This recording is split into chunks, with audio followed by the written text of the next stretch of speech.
ಎಲ್ರಿಗೂ ನಮಸ್ಕಾರ. ಇನ್ಫೋಸ್ಟ್ರೀಮ್ ಯೂಟ್ಯೂಬ್ ಚಾನಲ್ಗೆ ಮತ್ತೊಮ್ಮೆ ಸ್ವಾಗತ. ಈ ವಿಡಿಯೋದಲ್ಲಿ ನಾವು ಇನ್ನೊಂದು ಪ್ರಾಬ್ಲಮ್ ಅನ್ನ ಡಿಸ್ಕಸ್ ಮಾಡ್ತಾ ಹೋಗೋಣ, ವೇರಿಗ್ನಾನ್ಸ್ ಥಿಯರಮ್ ಮೇಲೆ. ಸೊ ಈ ವೇರಿಗ್ನಾನ್ಸ್ ಥಿಯರಮ್ ಅನ್ನ ಸಾಲ್ವ್ ಮಾಡೋದಕ್ಕೆ ನಮಗೆ ಮೇಜರ್ ಆಗಿ ಮೂರು ಫಾರ್ಮುಲಾಗಳು ಬೇಕಾಗುತ್ತೆ. ಒಂದು, resultant R will be equal to root of summation of F of x square plus summation of F of y square. ಸರಿನಾ? ಈ ಒಂದು ಫಾರ್ಮುಲಾ ಬೇಕಾಗುತ್ತೆ. Resultant R will be equal to root of summation of F of x square plus summation of F of y square. Next, theta will be equal to tan inverse of summation of f of y whole divided by summation of f of x. Sarna? Theta will be equal to tan inverse of summation of f of y whole divided by summation of f of x. Next, major ಆಗಿ ಬರುವಂತ formula ಯಾವುದು? Varignon's ಥಿಯರಮ್ದು momentum across any point a. ಯಾವುದೋ ಒಂದು point A ಅಂತ ಅನ್ಕೊಳ್ಳಿ. So ಅದರ across ಇರುವಂತ ಮೊಮೆಂಟಮ್ ಅನ್ನ ಯಾವ ರೀತಿ ಕ್ಯಾಲ್ಕುಲೇಟ್ ಮಾಡೋದು? ರಿಸಲ್ಟೆಂಟ್ ಇಂಟು ಡಿಸ್ಟೆನ್ಸ್ ಅಥವಾ ಪೊಸಿಷನ್, ಯಾವ ಒಂದು ಪೊಸಿಷನ್ ಅಲ್ಲಿ ಆ ಒಂದು ರಿಸಲ್ಟೆಂಟ್ ಇದೆ, ಸೊ ಅದನ್ನ ನಾವು ಮಲ್ಟಿಪ್ಲೈ ಮಾಡ್ತಾ ಹೋದಾಗ ನಮಗೆ ಮೊಮೆಂಟಮ್ ಸಿಗ್ತಾ ಹೋಗುತ್ತೆ. ಸೊ ಅದನ್ನ ಸಾಲ್ವ್ ಮಾಡ್ತಾ ಹೋಗೋಣ, ಸ್ಟೆಪ್ ಬೈ ಸ್ಟೆಪ್ ಸಾಲ್ವ್ ಮಾಡೋಣ, so that it will be very easy for learning. ಸರಿನಾ? ನೋಡಿ, ಇಲ್ಲಿ ರಿಸಲ್ಟೆಂಟ್ ಮತ್ತೆ ಥೀಟಾ ವ್ಯಾಲ್ಯೂನ ಕಂಡುಹಿಡ್ಕೊಂಡ್ರೆ ಈಸಿ ಆಗ್ತಾ ಹೋಗುತ್ತೆ. ನೋಡಿ, ಇಲ್ಲಿ ರಿಸಲ್ಟೆಂಟ್ ಬೇಕು ಅಂತಂದ್ರೆ summation of F of x ಮತ್ತೆ summation of F of Y ಅನ್ನ ಕಂಡುಹಿಡ್ಕೊಂಡು ಆಮೇಲೆ ಅದನ್ನ ಸ್ಕ್ವೇರ್ ಮಾಡೋದ್ರಾಯ್ತು. ಹಂಗಂದ್ರೆ summation of F of x ಅಂತ ಅಂದ್ರೇನು, summation of F of y ಅಂತ ಅಂದ್ರೇನು ಅಂತ ಗೊತ್ತಾಗ್ಬೇಕು ಅಲ್ವಾ? So summation of F of x ಅಂತಂದ್ರೆ ಆಲ್ ಆರಿಜಾಂಟಲ್ ಫೋರ್ಸಸ್ಗಳು. ಇಲ್ಲಿ ಬರೀತೀನಿ ನೋಡಿ, all horizontal forces. Horizontal forces ಅಂತ ಅಂದ್ರೇನು? ಬಲಗಡೆ ಹೋಗ್ತಾ ಇರುವಂತ ಫೋರ್ಸ್ ಅಥವಾ ಎಡಗಡೆ ಹೋಗ್ತಿರುವಂತ ಫೋರ್ಸ್. ಸರಿನಾ? ಅಡ್ಡ ಹೋಗ್ತಾ ಇರೋ, ಬಲಗಡೆ ಹೋಗ್ತಾ ಇರುವಂತ ಫೋರ್ಸ್ ಅಥವಾ ಎಡಗಡೆ ಹೋಗ್ತಿರುವಂತ ಫೋರ್ಸಸ್ ಅನ್ನ ಏನಂತ ಕರಿಬಹುದು? ಹಾರಿಜಾಂಟಲ್ ಫೋರ್ಸಸ್ ಅಂತ ಕರಿಬಹುದು. ಈಗ ಯಾವುದೇ ಒಂದು ಫೋರ್ಸ್ ಬಲಗಡೆ ಹೋದ್ರೆ ಅದನ್ನ ಪ್ಲಸ್ ಅಂತ ತಗೋಬೇಕು, ಯಾವುದೇ ಒಂದು ಫೋರ್ಸ್ ಎಡಗಡೆ ಹೋದ್ರೆ ಅದನ್ನ ಮೈನಸ್ ಅಂತ ತಗೋಬೇಕು. ಗೊತ್ತಾಯ್ತಾ? ಬಲಗಡೆ ಹೋದ್ರೆ ಪ್ಲಸ್, ಎಡಗಡೆ ಹೋದ್ರೆ minus. Next, summation of F of Y ಅಂತಂದ್ರೆ all vertical forces. All vertical forces ಗಳ ಸಮೇಷನ್ ಅಂತ ಅಂದ್ರೆ ಆಡ್ ಮಾಡ್ತಾ ಹೋಗ್ಬೇಕು. ಮೇಲ್ಗಡೆ ಹೋದ್ರೆ ಪ್ಲಸ್, ಕೆಳಗಡೆ ಹೋದ್ರೆ ಮೈನಸ್. ಗೊತ್ತಾಯ್ತಾ? ವರ್ಟಿಕಲ್ ಫೋರ್ಸಸ್ ಗಳಲ್ಲಿ ಮೇಲ್ಗಡೆ ಹೋದ್ರೆ ಪ್ಲಸ್, ಕೆಳಗಡೆ ಹೋದ್ರೆ ಮೈನಸ್. ಸೊ ಈಗ ಓವರ್ ಆಲ್ ಯಾವ ರೀತಿ ಬರೀಬಹುದು? ಬಲಗಡೆ ಹೋದ್ರೆ ಪ್ಲಸ್, ಎಡಗಡೆ ಹೋದ್ರೆ ಮೈನಸ್, ಮೇಲ್ಗಡೆ ಹೋದ್ರೆ ಪ್ಲಸ್, ಕೆಳಗಡೆ ಹೋದ್ರೆ ಮೈನಸ್. ಸೊ ಈ ಬೇಸಿಕ್ ಕಾನ್ಸೆಪ್ಟ್ ನಿಮಗೆ ಗೊತ್ತಿದ್ರೆ ಯಾವುದೇ ಒಂದು ಪ್ರಾಬ್ಲಮ್ ಆದ್ರೂ ನೀವು ಸಾಲ್ವ್ ಮಾಡ್ತಾ ಹೋಗ್ಬೋದು. ಸೊ ಇದನ್ನ ನೀವು ಸೈಡ್ ಅಲ್ಲಿ ಬರ್ಕೊಂಡು ಇಟ್ಕೊಂಡಿರಿ, ಅವಾಗ ನಿಮಗೆ ಈಸಿ ಆಗ್ತಾ ಹೋಗುತ್ತೆ ಎಲ್ಲಾ ಪ್ರಾಬ್ಲಮ್ ಅನ್ನು ಸಾಲ್ವ್ ಮಾಡಕ್ಕೆ. ಈಗ ಫಸ್ಟ್ ಕ್ವಶನ್ ಏನ್ ಹೇಳ್ತಾ ಇದ್ದಾರೆ? 4 coplanar forces equal to 2 kilo newton, 3 kilo newton, 5 kilo newton and 7 kilo newton are acting on a square body having it side as 1 metre. ಅಂತಂದ್ರೆ ಸ್ಕ್ವೇರ್ ಬಾಡಿ ಅಂತ ಅಂದ ತಕ್ಷಣ ಎಲ್ಲಾ ಸೈಡು ಈಕ್ವಲ್ ಆಗಿರುತ್ತೆ. ಸೊ ಎಷ್ಟು ಮೀಟರ್? 1 ಮೀಟರ್ ಅಂತ ಹೇಳ್ತಾ ಇದ್ದಾರೆ. Determine the magnitude, direction and the position of a single resultant force with respect to point a which will keep the body in equilibrium. ನೋಡಿ, ಇಲ್ಲಿ ಮ್ಯಾಗ್ನಿಟ್ಯೂಡ್ ಬೇಕು ಅಂತಂದ್ರೆ resultant R is equal to ಇದೆಯಲ್ಲ, ಈ ಒಂದು ಫಾರ್ಮುಲಾನ ಯೂಸ್ ಮಾಡ್ತೀವಿ. Next, direction ಬೇಕು ಅಂತಂದ್ರೆ ಥೀಟಾ. ನೆಕ್ಸ್ಟ್, ಪೊಸಿಷನ್ ಬೇಕು ಅಂತಂದ್ರೆ ಈ ಒಂದು ಫಾರ್ಮುಲಾನ ಯೂಸ್ ಮಾಡ್ಕೊಂಡು ಈ ಎಕ್ಸ್ ವ್ಯಾಲ್ಯೂನ ಕಂಡುಹಿಡಿತಾ ಹೋಗ್ತೀವಿ. ಅವಾಗ ಏನಾಗುತ್ತೆ? ನಮಗೆ ಪೊಸಿಷನ್ ಗೊತ್ತಾಗುತ್ತೆ. ಸರಿನಾ? ಎಸ್. ಈಗ ನೋಡಿ, ಇಲ್ಲಿ ಅದರ ಡಯಾಗ್ರಾಮ್ ಅನ್ನು ಕೂಡ ಅವರೇ ಕೊಟ್ಟಿದ್ದಾರೆ. ಈಗ ನಾವೇನ್ ಮಾಡಬೇಕು? ಎಲ್ಲೆಲ್ಲಿ ಫೋರ್ಸ್ಗಳಿದಾವೆ ಅಂತ ನೋಡಿ. ಇಲ್ಲಿ ಒಂದು 2 ಕಿಲೋ ನ್ಯೂಟನ್ ಫೋರ್ಸ್ ಇದೆ, ಒಂದು 3 ಕಿಲೋ ನ್ಯೂಟನ್ ಫೋರ್ಸ್ ಇದೆ, ಒಂದು 5 ಕಿಲೋ ನ್ಯೂಟನ್ ಫೋರ್ಸ್ ಇದೆ, ಮತ್ತೆ ಒಂದು 7 ಕಿಲೋ ನ್ಯೂಟನ್ ಫೋರ್ಸ್ ಇದೆ. ಈಗ ನಾನು ಏನ್ ಮಾಡ್ಬೇಕು? ಹಾರಿಜಾಂಟಲ್ ಫೋರ್ಸಸ್ ಗಳಾವು, ವರ್ಟಿಕಲ್ ಫೋರ್ಸಸ್ ಗಳಾವು ಅಂತ ಗೊತ್ತಾಗ್ಬೇಕು ನನಗೆ. ಯಾಕಂತಂದ್ರೆ ಫಸ್ಟ್ ನಾನು summation of F of X ಅನ್ನ ಕಂಡುಹಿಡಿಬೇಕು, summation of F of Y ಅನ್ನ ಕ್ಯಾಲ್ಕುಲೇಟ್ ಮಾಡ್ಬೇಕು. ಈಗ ಇಲ್ಲಿ ನೋಡಿದ್ರೆ ನಮ್ಗೆ 7 kilo newton horizontal force, 3 kilo newton vertical force. ಆದ್ರೆ ಈ 2 ಕಿಲೋ ನ್ಯೂಟನ್ ಏನಾಗಿದೆ? ಸಮ್ ಆಂಗಲ್ ಅಲ್ಲಿ ಇನ್ಕ್ಲೈನ್ ಆಗಿದೆ. ಇನ್ಕ್ಲೈನ್ ಅಂತ ಅಂದ್ರೇನು? ಒಂದ್ ಸ್ವಲ್ಪ ಬೆಂಡ್ ಆಗಿದೆ. ನೆಕ್ಸ್ಟ್, ಇದು ಅಷ್ಟೇ, 5 ಕಿಲೋ ನ್ಯೂಟನ್ ಕೂಡ ಸಮ್ ಆಂಗಲ್ ಅಲ್ಲಿ ಬೆಂಡ್ ಆಗಿದೆ. ಸೊ ಈ ಇನ್ಕ್ಲೈನ್ಡ್ ಆಂಗಲ್ ಗಳನ್ನ ನಾವು ರಿಸಾಲ್ವ್ ಮಾಡ್ಕೋಬೇಕು. ಯಾವ ರೀತಿ ರಿಸಾಲ್ವ್ ಮಾಡ್ತೀವಿ? ಪ್ರೀವಿಯಸ್ ವಿಡಿಯೋದಲ್ಲೆಲ್ಲ ಹೇಳಿದ್ದೆ, ಪ್ರೀವಿಯಸ್ ಕಾನ್ಸೆಪ್ಟ್ ಗಳಲ್ಲಿ ಅಂತ ಅಂದ್ರೆ resolution and composition of forces concept ಅಲ್ಲಿ. ಸೊ ಏನು ಇನ್ಕ್ಲೈನ್ ಫೋರ್ಸ್ ಏನಾದ್ರೂ ಇತ್ತು ಅಂತಂದ್ರೆ ಅದಕ್ಕೆ ನಾವು 2 ಕಾಂಪೋನೆಂಟ್ ಗಳನ್ನ ಬರೀಬೇಕು. ಒಂದು ವರ್ಟಿಕಲ್ ಕಾಂಪೋನೆಂಟ್, ಇನ್ನೊಂದು ಹಾರಿಜಾಂಟಲ್ ಕಾಂಪೋನೆಂಟ್. ಸೊ ಡೈರೆಕ್ಷನ್ ಏನ್ ಕೊಡ್ಬೇಕು? ನೋಡಿ, ಇಲ್ಲಿ ಇದು ಹೊರಗಡೆ ಹೋಗ್ತಾ ಇದೆ 2 ಕಿಲೋ ನ್ಯೂಟನ್. ಸೊ ಇಲ್ಲೂ ಕೂಡ ನಾವು ಡೈರೆಕ್ಷನ್ ಅನ್ನ ಹೊರಗಡೆನೆ ಕೊಡ್ತಾ ಹೋಗ್ಬೇಕಾಗತ್ತೆ. ಇಲ್ಲೂ ಅಷ್ಟೇ, ಹೊರಗಡೆನೆ ನಾವು ಡೈರೆಕ್ಷನ್ ಅನ್ನ ಕೊಡ್ತಾ ಹೋಗ್ತೀವಿ. ಈಗ ನೋಡಿ, ಇಲ್ಲಿ ನಮಗೆ ಯಾವ ಆಂಗಲ್ ಬೇಕು ಅಂತಂದ್ರೆ ಪ್ರಾಬ್ಲಮ್ ಅನ್ನ ಸಾಲ್ವ್ ಮಾಡೋದಕ್ಕೆ ನೋಡಿ, ಇಲ್ಲಿ 2 ಕಿಲೋ ನ್ಯೂಟನ್ ಮತ್ತೆ ಈ ಹಾರಿಜಾಂಟಲ್ ಪ್ಲೇನ್. ಸೊ ಅದರ ಮಧ್ಯೆ ಇರುವಂತ ಆಂಗಲ್ ನನಗೆ ಬೇಕು. ಸರಿನಾ? ಇದನ್ನ ಹಾರಿಜಾಂಟಲ್ ಪ್ಲೇನ್ ಅಂತ ಅನ್ಕೊಂಡ್ರೆ ಈ ಒಂದು ಹಾರಿಜಾಂಟಲ್ ಪ್ಲೇನ್ ಮತ್ತೆ ಈ ಒಂದು ಇನ್ಕ್ಲೈನ್ ಆಗಿರುವಂತಹ ಫೋರ್ಸ್, ಇವೆರಡರ ಮಧ್ಯೆ ಇರುವಂತ ಆಂಗಲ್ 30 ಡಿಗ್ರಿ ಇದೆಯಲ್ಲ, ಆ ಒಂದು ಆಂಗಲ್ ಬೇಕು. ಅದು ಆಲ್ರೆಡಿ ಕೊಟ್ಟಿದ್ದಾರೆ. ಗೊತ್ತಾಯ್ತಾ? ಯಾವ ರೀತಿ ಇರಬೇಕು ಅಂದ್ರೆ ಇನ್ನೇನು ಇದು ಬೀಳ್ತೈತೆ ಅನ್ನೋಂಗೆ ಇರಬೇಕು. ಈ ಹಾರಿಜಾಂಟಲ್ ಪ್ಲೇನ್ ಮೇಲೆ ಇನ್ನೇನು ಇದು ಬೀಳ್ತಾ ಇದೆ ಅನ್ನಂಗೆ ಇರಬೇಕು. ಸೊ ಹಾರಿಜಾಂಟಲ್ ಪ್ಲೇನ್ ರೆಸ್ಪೆಕ್ಟಿವ್ ಅಲ್ಲಿ ನೀವು ಪ್ರಾಬ್ಲಮ್ ಸಾಲ್ವ್ ಮಾಡ್ತಾ ಹೋದ್ರೆ ವೆರಿ ಈಸಿ ಆಗ್ತಾ ಹೋಗುತ್ತೆ. ಗೊತ್ತಾಯ್ತಾ? ಹಾರಿಜಾಂಟಲ್ ಪ್ಲೇನ್ ಮೇಲೆ ಇನ್ನೇನು ಬೀಳ್ತಾ ಇದೆ ಹಾರಿಜಾಂಟಲ್ ಪ್ಲೇನ್ ಮೇಲೆ ಇನ್ನೇನು ಬೀಳ್ತಾ ಇರಂಗೆ ಇರಬೇಕು. ಸೊ ಆ ಒಂದು ಆಂಗಲ್ ಎಷ್ಟಿದೆ ಅಂತ ಕ್ಯಾಲ್ಕುಲೇಟ್ ಮಾಡಬೇಕು. ಹಾರಿಜಾಂಟಲ್ ಪ್ಲೇನ್ ಮತ್ತೆ ಇನ್ಕ್ಲೈನ್ ಫೋರ್ಸ್ ಮಧ್ಯ ಎಷ್ಟಿದೆ 30 ಡಿಗ್ರಿ, ಅದು ಆಲ್ರೆಡಿ ಕೊಟ್ಟಿದ್ದಾರೆ. ಸೊ ಯಾವ ರೀತಿ ಬರೆಯೋದು? 2 ಕಿಲೋ ನ್ಯೂಟನ್ ಅಂತ ಏನು ಬರೆಯಕ್ಕೆ ಹೋಗ್ಬೇಡ್ರಿ, ಸರಿನಾ? ಎಲ್ಲ ಕಿಲೋ ನ್ಯೂಟನ್ ನಲ್ಲಿ ಕೊಟ್ಟಿರೋದ್ರಿಂದ ಫೈನಲ್ ಆನ್ಸರ್ ಅನ್ನ ನಾವು SI ಯೂನಿಟ್ ಬರಿಬೇಕಾದ್ರೆ ಬರೆದ್ರಾಯ್ತು. ಸೊ ಇಲ್ಲಿ 2 ಅಂತ ಬರ್ದಿದ್ದೀನಿ ಫೋರ್ಸು. ನೆಕ್ಸ್ಟ್ ಹಾರಿಜಾಂಟಲ್ ಫೋರ್ಸಸ್ ಗಳಿದ್ರೆ ಕಾಸ್, ವರ್ಟಿಕಲ್ ಫೋರ್ಸಸ್ ಇದ್ರೆ ನಾವು ಸೈನ್ ಅನ್ನ ಯೂಸ್ ಮಾಡ್ಬೇಕು. ಅಂದ್ರೆ ಬಲ್ಗಡೆ ಅಥವಾ ಎಡಗಡೆ ಹೋಗ್ತಾ ಇದ್ರೆ ಕಾಸ್ ಅನ್ನ ಯೂಸ್ ಮಾಡಿ, ಮೇಲ್ಗಡೆ ಅಥವಾ ಕೆಳಗಡೆ ಹೋಗ್ತಾ ಇದ್ರೆ ಸೈನ್ ಅನ್ನ ಯೂಸ್ ಮಾಡಿ. ಹಾರಿಜಾಂಟಲ್ ಕಾಂಪೊನೆಂಟ್ ಗಳನ್ನ ಕಾಸ್ ಇಂದ, ವರ್ಟಿಕಲ್ ಕಾಂಪೊನೆಂಟ್ ಗಳನ್ನ ನಾವು ಸೈನ್ ಇಂದ ರೆಪ್ರೆಸೆಂಟ್ ಮಾಡ್ತೀವಿ. ಸೊ 2 cos 30 ಡಿಗ್ರಿ ಆಯ್ತು, ಸರಿನಾ? ನೋಡಿ ಇದು ವರ್ಟಿಕಲ್ ಕಾಂಪೊನೆಂಟ್ ಅಲ್ವಾ, ಯಾವ ರೀತಿ ಬರಿಬೇಕು? 2 sin 30 ಡಿಗ್ರಿ ಈ ತರ ಬರಿಬೇಕಾಗುತ್ತೆ. ನೆಕ್ಸ್ಟ್ ಇಲ್ಲಿ ಒಂದು ನಮಗೆ ಇನ್ಕ್ಲೈನ್ ಫೋರ್ಸ್ ಇದೆ. ಸೊ ಇನ್ಕ್ಲೈನ್ ಫೋರ್ಸ್ ಅನ್ನ ಬರೆಯಬೇಕಾದ್ರೆ ಗೊತ್ತಲ್ವಾ ಯಾವ ರೀತಿ ಬರೆಯೋದು ಅಂತ? 2 ಕಾಂಪೊನೆಂಟ್ ಗಳನ್ನ ಬರೀಬೇಕು. ಒಂದು ವರ್ಟಿಕಲ್ ಕಾಂಪೊನೆಂಟ್, ಒಂದು ಹಾರಿಜಾಂಟಲ್ ಕಾಂಪೊನೆಂಟ್. ಇದು ಹಾರಿಜಾಂಟಲ್, ಇದು ವರ್ಟಿಕಲ್. ನೋಡಿ ಡೈರೆಕ್ಷನ್ ಯಾವ ರೀತಿ ತೋರಿಸಿದೀನಿ, ನಮ್ಮ ಇನ್ಕ್ಲೈನ್ ಫೋರ್ಸ್ ಯಾವ ರೀತಿ ಹೋಗ್ತಾ ಇದೆ ಅದೇ ಒಂದು ಡೈರೆಕ್ಷನ್ ಅಲ್ಲಿ ಫೋರ್ಸ್ ಗಳನ್ನು ಕೂಡ ತೋರಿಸಿದೀನಿ, ಅಂದ್ರೆ ಕಾಂಪೊನೆಂಟ್ ಗಳನ್ನ. ಸೊ ಈಗ ಕಾಂಪೊನೆಂಟ್ ಯಾವ ರೀತಿ ಬರೀಬೇಕು? ಫಸ್ಟ್ ಹಾರಿಜಾಂಟಲ್ ಪ್ಲೇನ್ ಮತ್ತೆ ಆ ಇನ್ಕ್ಲೈನ್ ಆಗಿರುವಂತ ಫೋರ್ಸ್ ಮಧ್ಯೆ ಇರುವಂತ ಆಂಗಲ್ ನನಗೆ ಬೇಕು, ಈ ಒಂದು ಆಂಗಲ್. ಸೊ ಎಷ್ಟಿದೆ? 60 ಡಿಗ್ರಿ ಇದೆ. ಸೊ ಅವ್ರು ಆಲ್ರೆಡಿ ಕೊಟ್ಟಿರೋದ್ರಿಂದ ಮತ್ತೆ ಕಂಡುಹಿಡಿಯುವಂತ ಅವಶ್ಯಕತೆ ಇಲ್ಲ. ಹಾರಿಜಾಂಟಲ್ ಇದ್ರೆ ಕಾಸ್, ವರ್ಟಿಕಲ್ ಇದ್ರೆ ಸೈನ್. ಸೊ ಬರೀರಿ 5 cos 60 ಡಿಗ್ರಿ. ನೆಕ್ಸ್ಟ್ ಇಲ್ಲಿ 5 sin 60 ಡಿಗ್ರಿ. ಸೊ ಈಗ ನೀವು ನೋಡಿದ್ರೆ ಇನ್ಕ್ಲೈನ್ ಫೋರ್ಸಸ್ ಗಳನ್ನು ಕೂಡ ನಾನು ರಿಸಾಲ್ವ್ ಮಾಡಿದ್ದೀನಿ. ಮತ್ತೆ ಇದೊಂದು ಹಾರಿಜಾಂಟಲ್ ಫೋರ್ಸ್ ಇದೆ, ಇದೊಂದು ವರ್ಟಿಕಲ್ ಫೋರ್ಸ್ ಇದೆ. ಸೊ ಈಗ summation of F of X ಅನ್ನ ಬರೀತಾ ಹೋಗೋಣ. Summation of F of x ಅಂತ ಅಂದ್ರೆ ಏನು? ಹಾರಿಜಾಂಟಲ್ ಫೋರ್ಸಸ್ಗಳು, ಬಲಗಡೆ ಹೋಗ್ತಾ ಇರುವ ಅಥವಾ ಎಡಗಡೆ ಹೋಗ್ತಾ ಇರುವಂತಹ ಫೋರ್ಸ್ಗಳು ಯಾವ್ಯಾವ ಇದಾವೆ? 2 cos 30 ಡಿಗ್ರಿ ಇದೆ, ಮತ್ತೆ 7 ಕಿಲೋ ನ್ಯೂಟನ್ ಇದೆ, ಮತ್ತೆ 5 sin ಮತ್ತೆ 5 cos 60 ಡಿಗ್ರಿ ಇದೆ, ಸರಿನಾ? ಸೊ 1 2 3 ಫೋರ್ಸಸ್ ಗಳಿದಾವೆ. ಅವೆಲ್ಲವನ್ನು ಕೂಡ ನಾವು ಬರಿಬೇಕು. ಯಾವ್ದಾದ್ರೂ ಫಸ್ಟ್ ಬರಿಬಹುದು. ನೋಡಿ ಫಸ್ಟ್ ಇದನ್ನೇ ಬರಿತೀನಿ, 2 cos 30 ಡಿಗ್ರಿ. ಸೊ ಬರಿಬೇಕಾದ್ರೆ ನೆನಪಿರ್ಲಿ, ಬಲ್ಗಡೆ ಹೋಗ್ತಾ ಇರೋ ಫೋರ್ಸ್ ಎಲ್ಲ ಪಾಸಿಟಿವ್, ಎಡಗಡೆ ಹೋಗ್ತಾ ಇರುವಂತ ಫೋರ್ಸ್ ಎಲ್ಲ ನೆಗೆಟಿವ್. ಸೊ ಬಲ್ಗಡೆ ಹೋಗ್ತಾ ಇದೆ, ಸೊ ಪಾಸಿಟಿವ್ ಅಲ್ಲಿ ತಗೊಂಡಿದ್ದೀನಿ. ನೆಕ್ಸ್ಟ್ 7 ಕಿಲೋ ನ್ಯೂಟನ್ ಅಂತ ಇದೆ, ನೀವು 7 ಅಂತ ಮಾತ್ರ ಬರಿಬೇಕು, ಕಿಲೋ ನ್ಯೂಟನ್ ಬರಿಬೇಡ್ರಿ. ನಾವು ಇಲ್ಲಿ ಲಾಸ್ಟ್ಗೆ SI ಯೂನಿಟ್ ಬರಿಬೇಕಲ್ಲ, ಅಲ್ಲಿ ಬರಿತಾ ಹೋಗೋಣ. ಸೊ 7 ಅಂತ ಬರೆದ್ರೆ ಸಾಕು, ಯಾಕಂತಂದ್ರೆ ಅದು ಹಾರಿಜಾಂಟಲ್ ಫೋರ್ಸ್ ಬಲಗಡೆ ಹೋಗ್ತಾ ಇದೆ. ಸೊ ಪ್ಲಸ್ ಇಂದ ತಗೊಂಡಿದ್ದೀನಿ.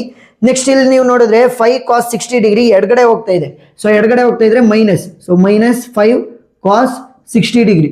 ಸೊ ಅಷ್ಟನ್ನು ಕೂಡ ಒಂದೇ ಸಲ ಕ್ಯಾಲ್ಕುಲೇಟರ್ ಅಲ್ಲಿ ಹಾಕಿ ನೋಡಿ. ಇಲ್ಲಿ ಸಿಂಪಲ್ 2 ಮಲ್ಟಿಪ್ಲಿಕೇಶನ್ ಸಿಂಬಲ್ ಹಾಕುವಂತ ಅವಶ್ಯಕತೆ ಏನಿಲ್ಲ. 2 ಆದ್ಮೇಲೆ cos 30 plus 7 -5 cos 60. So value ಎಷ್ಟಾಗುತ್ತೆ ನಮಗೆ? 6.23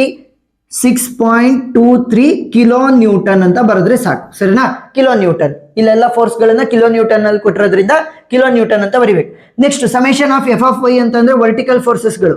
ಮೇಲ್ಗಡೆ ಹೋಗ್ತಿರುವಂತ ಫೋರ್ಸಸ್ ಗಳೆಲ್ಲ ಪಾಸಿಟಿವ್, ಕೆಳಗಡೆ ಹೋಗ್ತಾ ಇರುವಂತ ಫೋರ್ಸಸ್ ಗಳೆಲ್ಲ ನೆಗೆಟಿವ್. ಸೊ ಯಾವ್ಯಾವ ವರ್ಟಿಕಲ್ ಫೋರ್ಸ್ ಗಳಿದಾವೆ? 2 sin 30 ಡಿಗ್ರಿ ಒಂದಿದೆ, ನೆಕ್ಸ್ಟ್ 3 ಕಿಲೋ ನ್ಯೂಟನ್ ಒಂದಿದೆ, ನೆಕ್ಸ್ಟ್ 5 sin 60 ಡಿಗ್ರಿ ಇದೆ. ಸೊ 3ರಲ್ಲಿ ಯಾವ್ದಾದ್ರು ಫಸ್ಟ್ ಬರೀರಿ. ನೋಡಿ ಇಲ್ಲಿ 2 sin 30 ನ ಫಸ್ಟ್ ಬರೆಯೋಣ.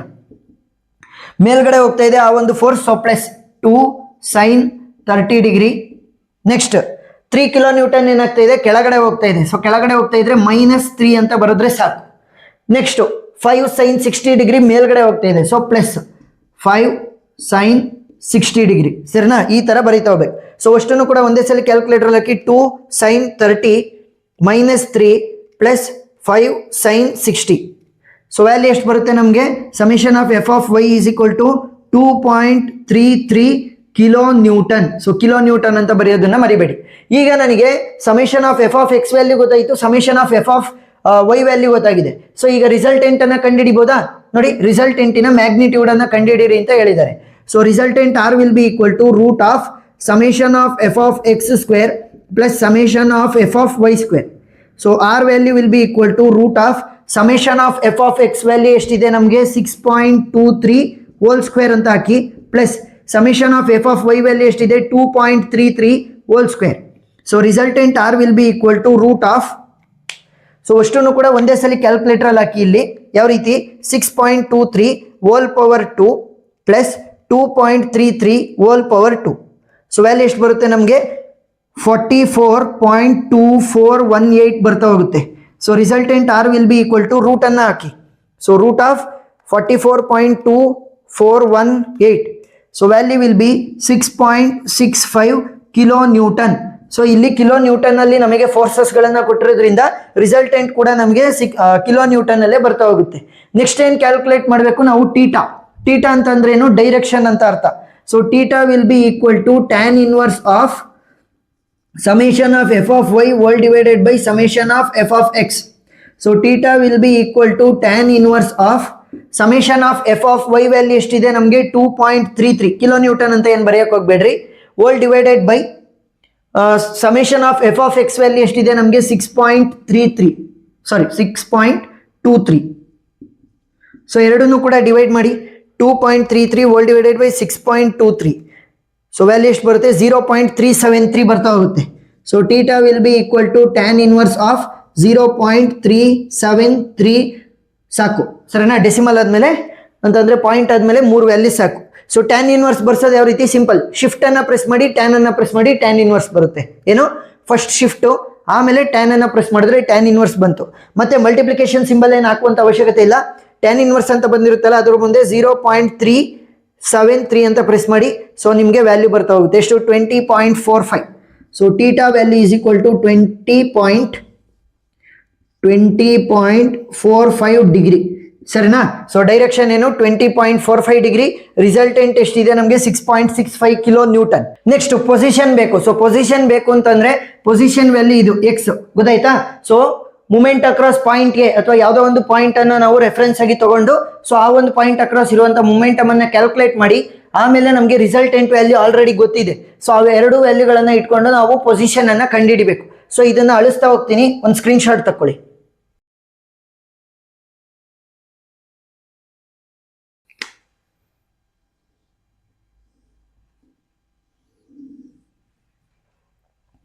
ಈಗ ನಮಗೆ ವೇರಿಗ್ನಾನ್ಸ್ ಥಿಯರಮ್ ಇಂದ ಒಂದು ಫಾರ್ಮುಲಾ ಗೊತ್ತು, ಏನು, by using Varignon's theorem.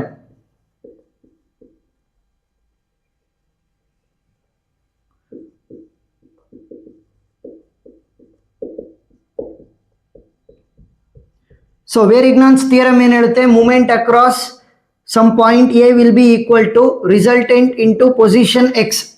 So ಈಗ ನೋಡಿ ಇಲ್ಲಿ ಮೂಮೆಂಟ್ ಅಕ್ರಾಸ್ ಪಾಯಿಂಟ್ ಎ ಅಂತಂದ್ರೆ ಯಾವ್ದಾದ್ರು ಒಂದು ಪಾಯಿಂಟ್ ಅನ್ನ ತಗೋಬಹುದು. ಸೊ ಅದನ್ನ ಪಾಸಿಟಿವ್ ಅಂತ ತೊಂತೀವಿ ಯಾವಾಗ ಕ್ಲಾಕ್ ವೈಸ್ ರೊಟೇಷನ್ ಇದ್ರೆ, ಗೊತ್ತಾಯ್ತಾ. ಕ್ಲಾಕ್ ವೈಸ್ ಏನಾದ್ರು ಇತ್ತು ಅಂತಂದ್ರೆ ನಾವು ಪಾಸಿಟಿವ್ ಅಂತ ತೊಂತೀವಿ. ಯಾವ ರೀತಿ ಅಂತ ನಾನು ಹೇಳ್ಕೊಡ್ತಾ ಹೋಗ್ತೀನಿ.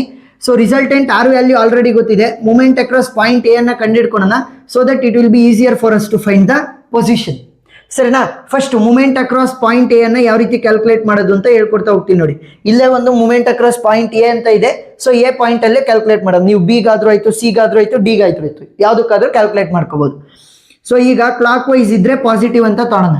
ಕ್ಲಾಕ್ ವೈಸ್ ಅಂತ ಅಂದ್ರೇನು, 12 ಗಂಟೆ, 1 ಗಂಟೆ, 2 ಗಂಟೆ, 3 ಗಂಟೆ, ಈ ತರ ಕ್ಲಾಕ್ ವೈಸ್ ಇದ್ರೆ ನಾವು ಪಾಸಿಟಿವ್ ಅಂತ ತೊಂತಾ ಹೋಗ್ತೀವಿ. ಸೊ ಇನ್ನೊಂದು ಮೇಜರ್ ಪಾಯಿಂಟ್ ಮೊಮೆಂಟಮ್ ಅನ್ನ ಬರಿಬೇಕಾದ್ರೆ ಅಂತಂದ್ರೆ, ನೀವು ಯಾವ ಒಂದು ಪಾಯಿಂಟ್ ಅಲ್ಲಿ ಮೊಮೆಂಟಮ್ ಅನ್ನ ಕಂಡುಹಿಡಿಯೋದಕ್ಕೆ ಹೋಗ್ತೀರಾ, ಸೊ ಆ ಒಂದು ಪಾಯಿಂಟ್ ಇಂದ ಒರಿಜಿನ್ ಅಥವಾ ಆ ಒಂದು ಪಾಯಿಂಟ್ ಕಡೆ ಬರ್ತಿರುವಂತಹ ಫೋರ್ಸ್ ಗಳೆಲ್ಲ 0 ಆಗಿರ್ತವೆ. ನೋಡಿ ಇಲ್ಲಿ ಈ 2 ಕಿಲೋ ನ್ಯೂಟನ್ ಎಲ್ಲಿಂದ ಶುರು ಆಗಿರೋದು, ಒರಿಜಿನ್ ಆಗಿರೋದು ಎ ಪಾಯಿಂಟ್ ಇಂದನೇ ಹೋಗಿರೋದು. ಸೊ ಏನಾಗುತ್ತೆ, ಈ 2 sin 30 ಡಿಗ್ರಿ ಮತ್ತೆ ಈ 2 cos 30 ಡಿಗ್ರಿನ ನಾನು ಯೂಸ್ ಮಾಡಂಗಿಲ್ಲ, ಅವುಗಳ ವ್ಯಾಲ್ಯೂ 0 ಆಗುತ್ತೆ. ಯಾಕೆ 0 ಆಗುತ್ತೆ, ಯಾಕಂತಂದ್ರೆ ಕಾಮನ್ ಪಾಯಿಂಟ್ ಎ ಪಾಯಿಂಟ್ ಇಂದನೇ ಈ ಒರಿಜಿನ್ ಆಗಿರೋದ್ರಿಂದ ನಮಗೆ ಡಿಸ್ಟೆನ್ಸ್ ಇರಲ್ಲ. ನಾವು ಮೊಮೆಂಟಮ್ ಅನ್ನ ಕ್ಯಾಲ್ಕುಲೇಟ್ ಮಾಡಬೇಕು ಅಂತಂದ್ರೆ ಫೋರ್ಸ್ ಇಂಟು ಪರ್ಪೆಂಡಿಕ್ಯುಲರ್ ಡಿಸ್ಟೆನ್ಸ್. ಆದ್ರೆ ಇದೇ ಒಂದು ಪಾಯಿಂಟ್ ಇಂದ ಒರಿಜಿನ್ ಆಗಿರೋದ್ರಿಂದ ಈ ಫೋರ್ಸ್ಗೆ ಡಿಸ್ಟೆನ್ಸ್ 0 ಆಗ್ಬಿಡುತ್ತೆ ಅಲ್ವಾ. ಅದರ ರೆಸ್ಪೆಕ್ಟಿವ್ ಅಲ್ಲಿ ನಾವು ಕಂಡುಹಿಡಿತಾ ಇರೋದು. ಸೊ ಯಾವಾಗ ನಮಗೆ ಡಿಸ್ಟೆನ್ಸ್ 0 ಆಗುತ್ತೆ, ಇದ್ರಷ್ಟರದ್ದು ವ್ಯಾಲ್ಯೂ 0 ಆಗ್ತಾ ಹೋಗುತ್ತೆ, ಗೊತ್ತಾಯ್ತಾ ಯಾವ ರೀತಿ ಅಂತ.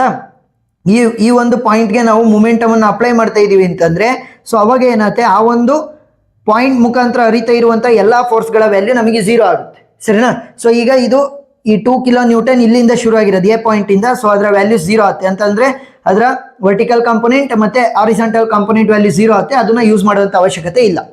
ನೆಕ್ಸ್ಟ್ ನೋಡಿ ಇಲ್ಲಿ 3 ಕಿಲೋ ನ್ಯೂಟನ್ ಏನಾಗ್ತಾ ಇದೆ, ಇದ್ರ ಕಡೆ ಏನಾದ್ರೂ ಬರ್ತಿತ್ತು ಅಂತ ಅನ್ಕೊಳ್ಳಿ ಎ ಹತ್ರ, ಸೊ ಅವಾಗ ಅದು 0 ಆಗ್ಬಿಡ್ತಾ ಇತ್ತು. ಆದ್ರೆ ಏನಾಗ್ತಾ ಇದೆ, ಎ ಇಂದ ದೂರನೇ ಹೋಗ್ತಾ ಇದೆ, ಅದು ಕೆಳಗಡೆ ಹೋಗ್ತಾ ಇದೆ.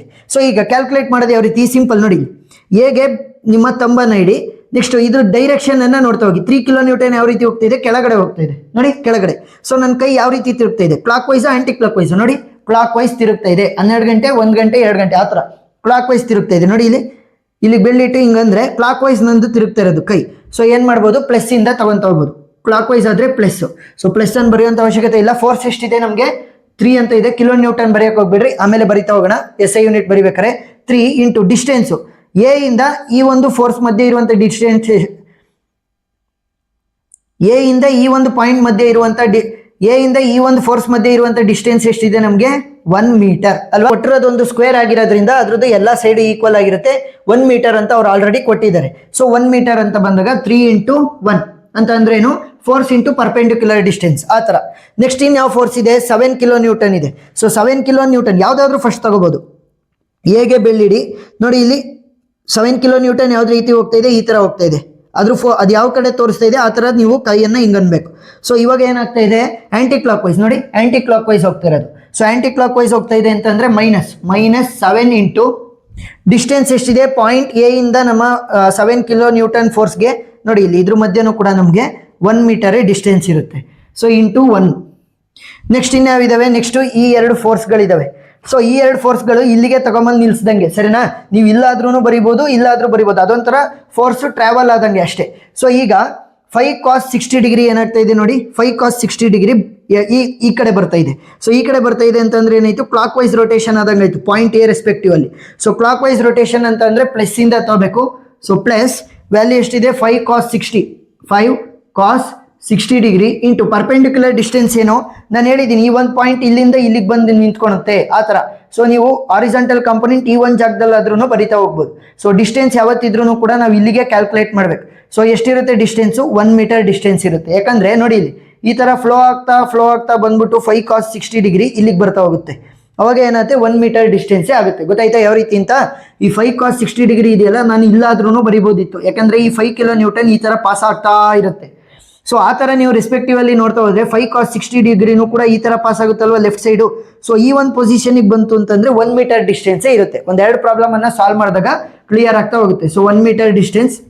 ನೆಕ್ಸ್ಟ್ ನನಗೆ 5 sin 60 ಡಿಗ್ರಿ ಇದೆ. ಸೊ ನೋಡಿ, ಅದು ಮೇಲ್ಗಡೆ ಹೋಗ್ತಾ ಇದೆ. ಸೊ ಮೇಲ್ಗಡೆ ನೀವು ಕೈ ಅಂದರೆ ಏನಾಗ್ತೈತೆ, anticlockwise rotation. So ಏನು ಮಾಡಬೇಕು, ಮೈನಸ್ ಅಂತ ತಗೋಬೇಕು. 5 sin 60 ಡಿಗ್ರಿ ಇಂಟು ಡಿಸ್ಟೆನ್ಸ್ ಎಷ್ಟಾಗುತ್ತೆ. ಸೊ ಇದನ್ನ ನಾವು ಈ ಒಂದು ಲೈನಿನ ರೆಸ್ಪೆಕ್ಟಿವ್ ಅಲ್ಲೂ ಕೂಡ ತಗೋಬಹುದು, ಸರಿನಾ. ಈ ತರ ಸ್ಟ್ರೈಟ್ ಬಂದು ಇಲ್ಲಿಗೆ ಬಂದು ನಿಂತ್ಕೊಂತು ಅಂತ ಅನ್ಕೊಳ್ಳಿ, ಎಷ್ಟು ಡಿಸ್ಟೆನ್ಸ್ ಆದಂಗಾಯ್ತು, 1 ಮೀಟರ್ ಡಿಸ್ಟೆನ್ಸ್ ಆದಂಗಾಯ್ತು. ಒಂದೆರಡು ಪ್ರಾಬ್ಲಮ್ ಅನ್ನ ಸಾಲ್ವ್ ಮಾಡಿದಾಗ ಕ್ಲಿಯರ್ ಆಗ್ತಾ ಹೋಗುತ್ತೆ, ಸರಿನಾ. ಸೊ ಇದನ್ನ ಇಲ್ಲಿಗೆ ಈ ಒಂದು ರೆಸ್ಪೆಕ್ಟಿವ್ ಅಲ್ಲಿ ತಗೊಂಡು ಅದು ಮೂವ್ಮೆಂಟ್ ಆಗ್ತಾ ಇದೆ ಅಂತ ಅನ್ಕೊಳ್ಳಿ. ಸೊ ಎಷ್ಟು ಡಿಸ್ಟೆನ್ಸ್ ಆದಂಗಾಯ್ತು, 1 ಮೀಟರ್ ಡಿಸ್ಟೆನ್ಸ್ ಆ ಥರ. ಸೊ ವ್ಯಾಲ್ಯೂ ಎಷ್ಟಾಯ್ತು ನೋಡಿ, 3 ಇಂಟು 1 ಅಂತಂದ್ರೆ 3. ನೆಕ್ಸ್ಟ್ 7 ಇಂಟು 1 ಅಂತಂದ್ರೆ -7 ಆಯಿತು. Next plus 5 cos 60 next -5 sin 60. So value ಎಷ್ಟು ಬರುತ್ತೆ, -5.83. ಸೊ -5.83 ಕಿಲೋ ನ್ಯೂಟನ್ ಮೀಟರ್ ಅಲ್ವಾ. ನೋಡಿ ಇಲ್ಲಿ ಕಿಲೋ ನ್ಯೂಟನ್ ಮೀಟರ್ ಏನಕ್ಕೆ, kilo Newton force into perpendicular distance ಆಗಿರೋದ್ರಿಂದ ಡಿಸ್ಟೆನ್ಸ್ ಅನ್ನ ಮೀಟರ್ ಅಲ್ಲಿ ಕೊಟ್ಟಿದ್ದಾರೆ. ಸೊ ಏನಂತ ಬರಿಬೇಕು, ಕಿಲೋ ನ್ಯೂಟನ್ ಮೀಟರ್ ಅಂತ ಬರಿಬೇಕಾಗುತ್ತೆ, SI ಯೂನಿಟ್. ಇಲ್ಲಿ ನೆಗೆಟಿವ್ ಅಲ್ಲಿ ಬಂದಿದೆ ನನ್ನ ಆನ್ಸರ್. ಹಂಗಂತಂದ್ರೇನು, ನಾವು ಕ್ಲಾಕ್ ವೈಸ್ ಅಲ್ಲಿ ತಗೊಂಡಿದ್ದೀವಲ್ಲ ಹಂಗಲ್ಲ, ಆಂಟಿ ಕ್ಲಾಕ್ ವೈಸ್ ಅಂತ ಅರ್ಥ ಅಷ್ಟೇ. ಸೊ ಏನಂತ ಬರೀರಿ, 5.83 ಕಿಲೋ ನ್ಯೂಟನ್ ಮೀಟರ್ ಆದ್ರೆ ಆಂಟಿ ಕ್ಲಾಕ್ ವೈಸ್, ಸರಿನಾ.